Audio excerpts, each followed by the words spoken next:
Here are two metal cylinders and a single drop of superglue. Once it sets, you can literally hang from that one drop of adhesive. Oh my God, that is crazy.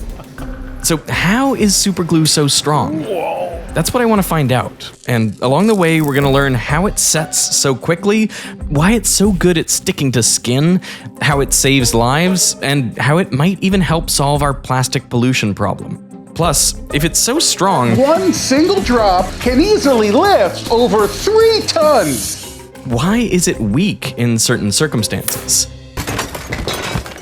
Mom's gonna kill us. In 1942, the US was at war, and to accelerate the production of gun sights, the Eastman Kodak Company was looking for a clear plastic that could be cast instead of grinding glass lenses. Chemist Harry Coover was working on a compound called cyanoacrylate. It looked promising, but it had the unfortunate tendency to stick to everything it touched. Coover called it a severe pain. And as the war wound down, Kodak gave up on finding a plastic replacement and kept on making gun sights out of glass. By 1951, Coover was again trying to develop a clear plastic, this time for jet plane canopies. If he could just solve the stickiness problem, cyanoacrylate could work. Coover showed the material to his coworker, Fred Joyner, but gave him strict instructions. I told him, look, don't take a refractive index of this material. If you do, you're going to wreck the refractometer because it's going to stick it together. But after testing 909 other compounds, Joyner had forgotten. So he prepped the 910th test by smearing cyanoacrylate between 2 prisms. After taking the measurement, Joyner discovered he couldn't pull the prisms apart. He panicked. The refractometer, worth nearly $10,000 adjusted for inflation, was ruined. But instead of getting angry, Coover had a flash of insight. He got a sample of cyanoacrylate and began gluing together anything within reach. Glass plates, rubber stoppers, metal spatulas, wood, paper, in all different combinations. He said, everything stuck to everything, almost instantly and with bonds I could not break apart. With this discovery, he dubbed the compound Eastman 910 adhesive, as it was the 910th substance tested in the company's search. But nowadays, everyone calls this superglue. So how does it work so quickly with such strength on so many different things? Bonds almost anything. A plastic knob, a plastic plug, a rubber boot, a metal brooch, a fishing rod, a cycle grip, model planes and model trains, a doorknob screw, a flashlight case, the broken trim on any... Superglue in the tube is a liquid of identical monomer molecules. The molecule is ethyl cyanoacrylate. When you put it between 2 surfaces, the liquid flows into all the pores and crevices.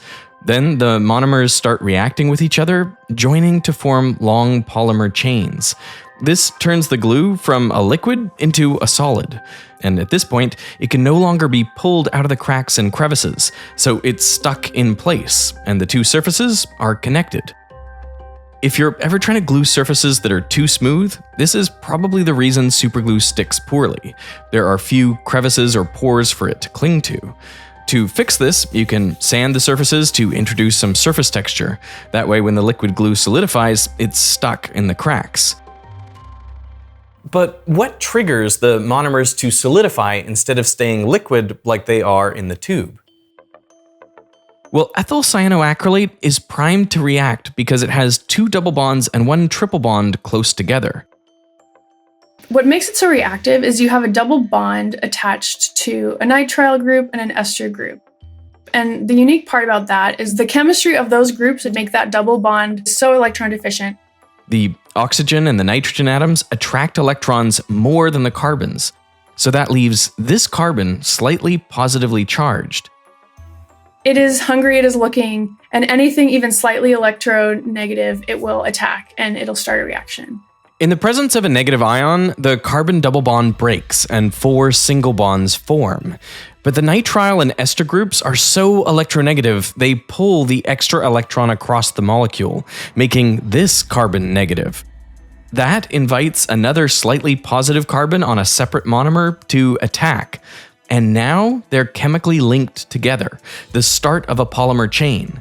And once that goes, now it has the ability to go react with all those other superglue hungry monomers and rapidly polymerize. It's a really, really chemically reactive species.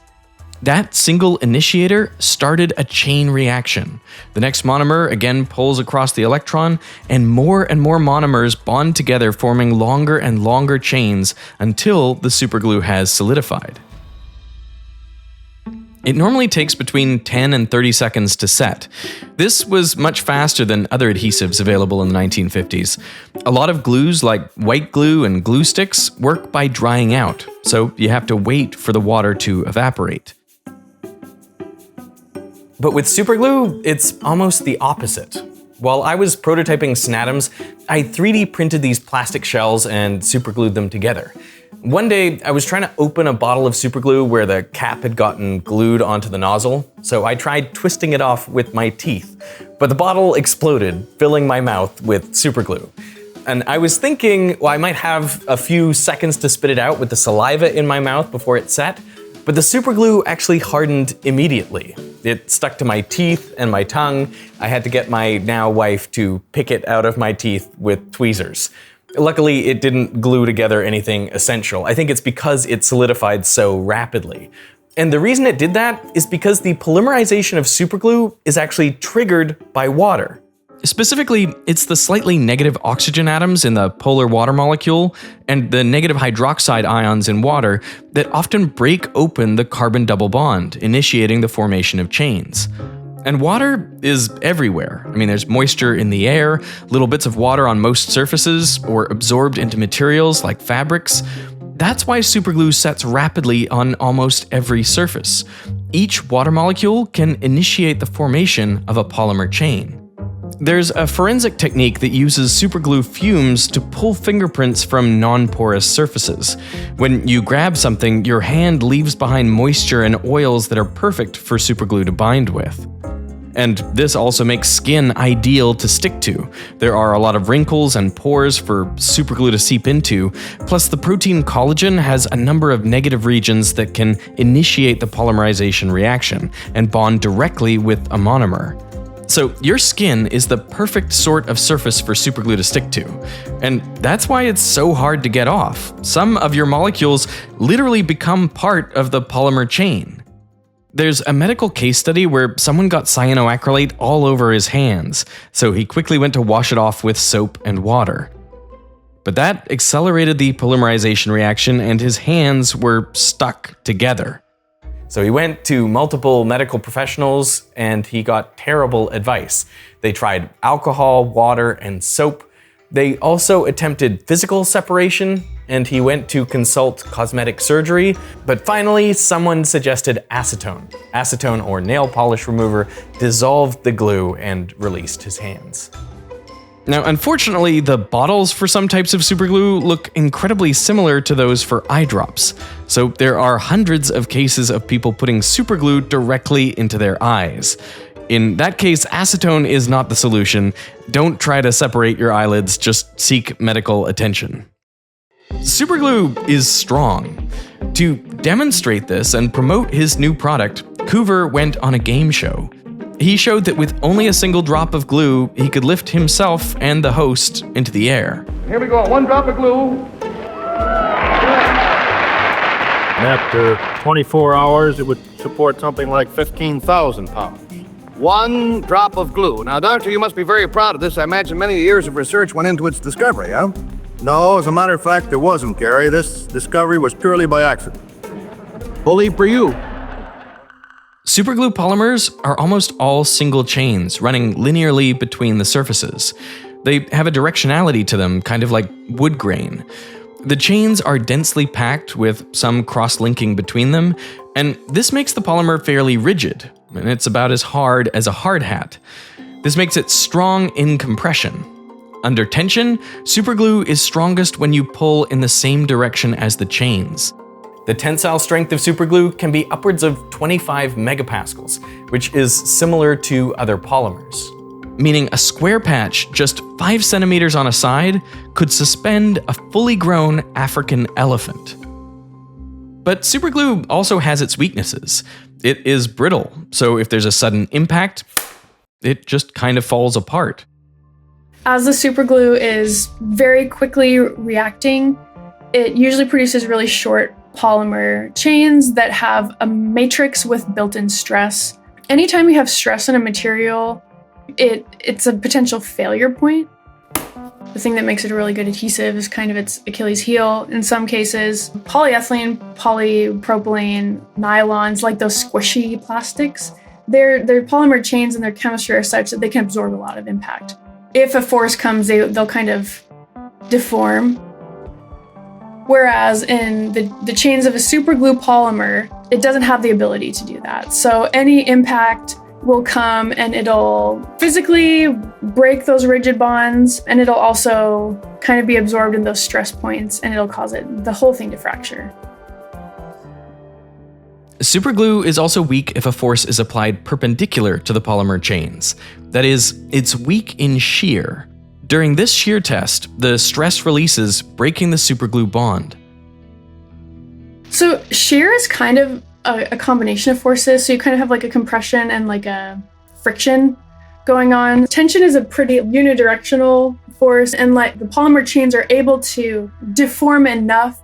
However, in shear, you have a more dynamic set of forces going on, and they're just kind of breaking all at once. Shear force doesn't get spread evenly. It's highest at the edges and lower in the middle, and since superglue is so brittle, it can't redistribute this stress, causing the bond to fail. It's even worse if you grab one end of a surface and try to peel it back. In that case, all that force is on a few polymers, so the chains break one by one like a zipper unzipping. Two long bars superglued together could be strong since there's a lot of surface area, but if one end breaks, the rest can easily peel off. Now, a bond breaking is bad, but there are some materials that superglue won't even stick to at all. So here we have a milk bottle, and this is made out of a plastic called polyethylene. We're gonna put one drop right here, but it's so weak. You can see that the glue has made a perfect little film, and it doesn't stick whatsoever. The materials that superglue does not bond to, they fall into a category of materials that are known as chemically inert.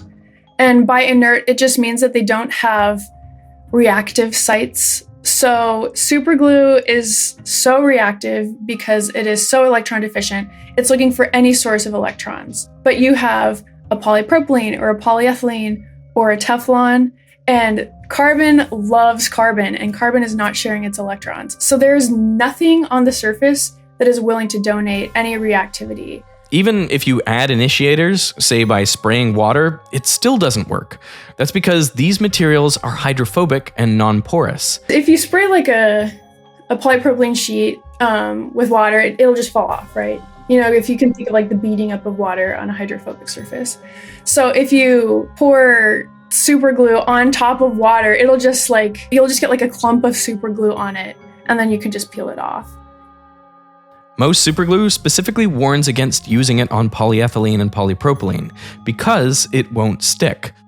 But this is actually a good thing. You have to have something that superglue won't stick to so it can be contained and stored without setting. Superglue quickly found industrial applications. Its first sale was to Mason and Hanger in 1956, who used it to assemble atomic bombs. Soon, different additives were devised to change the properties of pure ethyl cyanoacrylate. The monomers by themselves are very runny, almost like water, so companies added thickening agents like fumed silica to turn it into a gel. Fumed silica forms branch structures that increase viscosity. Some acid is often added to inhibit polymerization in the tube. If you want to speed up the setting of superglue, one way is to add more negative ions, the initiators that start the polymerization reaction. You can buy accelerators specifically for this purpose off the shelf, but a number of DIYers and handymen use baking soda, sodium bicarbonate.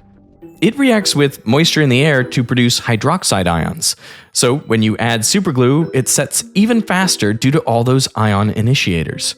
Plus, it forms a really hard composite substance. You can layer superglue and baking soda to strengthen a joint and fill gaps. It can even be drilled or sanded after setting. It's interesting to see how baking soda in solution speeds up the polymerization of superglue. If you take pure water and pour in superglue, you get a bunch of little plastic droplets. The glue sets quickly, but not fast enough to keep the whole stream connected. But with baking soda dissolved in the water, the superglue sets even faster. This creates a continuous length of polymer, which is really cool to see. But the resulting plastic is fragile and can easily be crushed. If you want to glue things underwater with superglue, the key is actually to slow the polymerization down. With a gel cyanoacrylate, the thickeners slow the reaction, giving you enough time to apply and detach objects. Wow, there it is. Glued underwater. It's not even a perfect fit. I didn't put it together quite right, but it's still stuck. One day, Coover's eldest son was making a model when he accidentally cut his finger. As a quick-thinking and experimentally minded father, Coover got some superglue he brought home from the lab and applied it to the cut. It instantly sealed shut. Coover immediately saw its potential in medicine, and he went to work. He envisioned a glue that could completely replace sutures, but his team soon ran into 3 key problems. First, as superglue sets, all those bonds forming release heat. This is a standard cotton ball. Just gonna add some liquid superglue. 86. Oh my gosh, it's starting to smoke. 93, 99, 108. Ooh, make my eyes water. 120. If you do this at home, wear goggles and probably a respirator and probably do it outside. I'm feeling it now. It is hot to the touch. The cotton has a lot of surface area and it's absorbed a lot of water, so the superglue sets even faster than usual and releases all its heat at once. If I get it on my skin, the temperature increase wouldn't be as dramatic, but it's enough to irritate a wound. The second problem is that over time, superglue in the body breaks down. And some of the things it breaks down into are toxic chemicals like formaldehyde. And finally, superglue is hard and brittle, unlike us. We are mostly just squishy bags of meat and water. So an adhesive for living tissue needs to be soft and flexible for the entire duration of the healing process. Remarkably, Coover and his team found that all of these problems could be solved with a single change to the molecule. Simply increase the number of carbons in the alkyl chain. With longer carbon chains, it takes more time for the monomers to bind together, which slows down the rate of reaction. This slows the rate of heat released, so there's not a significant temperature increase all at once. The longer polymers also break down much more slowly, so the wound has enough time to heal before the glue starts releasing toxins into the body. It's removed before that happens. And finally, since the reaction is slower, there's more time for the monomers to float around and form longer polymers.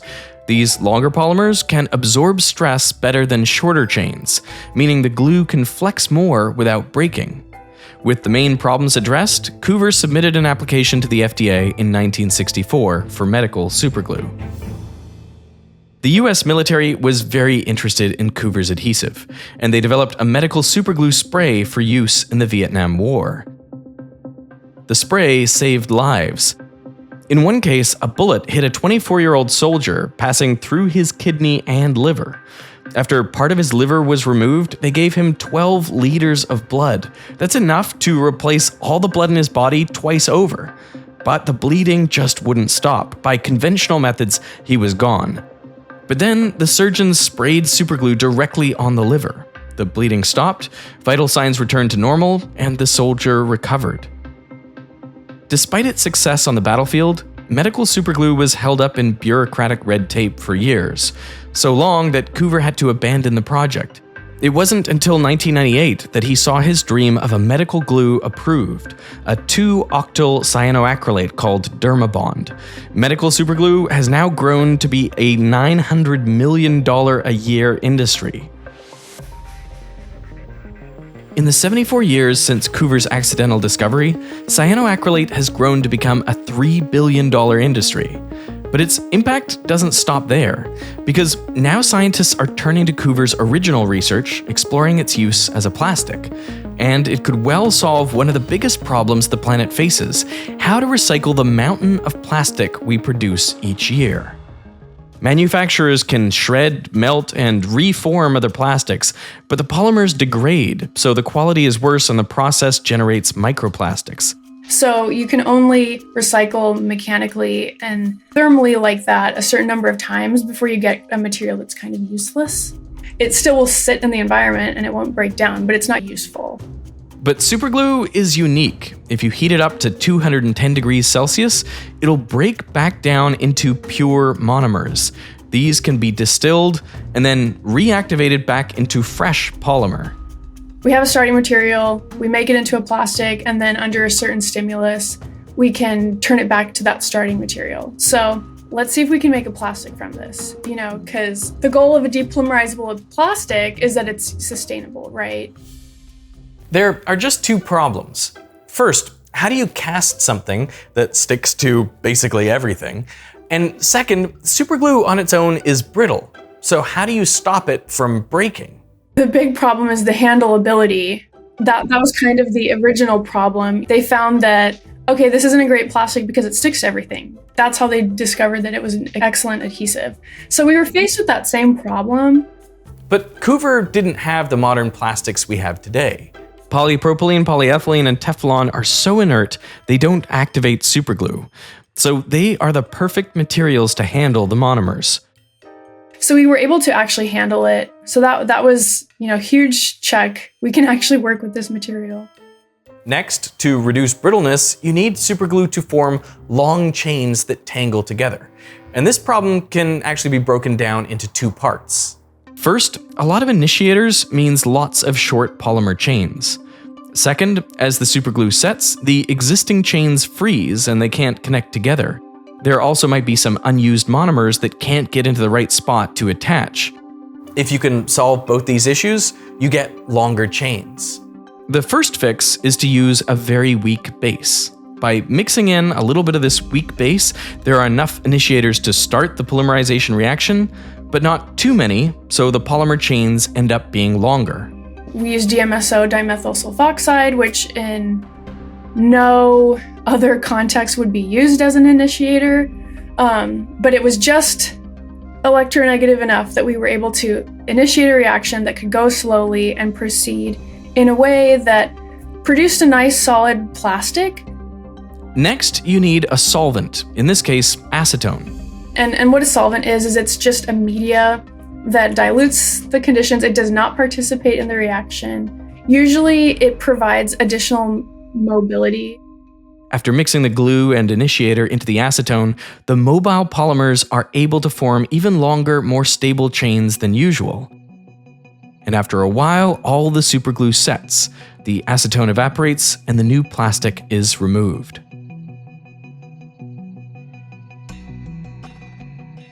To reuse it, just heat it up and distill it to get back superglue monomers. So I would on average get around 93%, which is excellent. Compared to that, even the most widely recycled plastics can't return to the same quality, and they can only be downcycled once or twice before ending up in landfill. I'm superglue's biggest fan, obviously, but I hope that it can actually have a real impact in terms of sustainability and kind of revolutionizing how we look at plastics and how we look at materials that we've existed with for decades. Okay, what if we use this for something else? Coover said it took the right mindset to see cyanoacrylate as a great adhesive. The first time he worked with it, he was thinking about gun sights and nothing but gun sights. Its sticky qualities were a pain. The second time he encountered it, his colleagues fixated on the broken refractometer, but he could finally see the quality that frustrated him as a benefit. And then, after decades of researchers only viewing it as a useful adhesive, it took another flash of inspiration to see its potential as a plastic once more. As Coover said, this should serve as a reminder to all of us to be open-minded and curious enough to pursue unexplained events and unexpected results, which may unlock new secrets and lead to new and exciting discoveries of the future.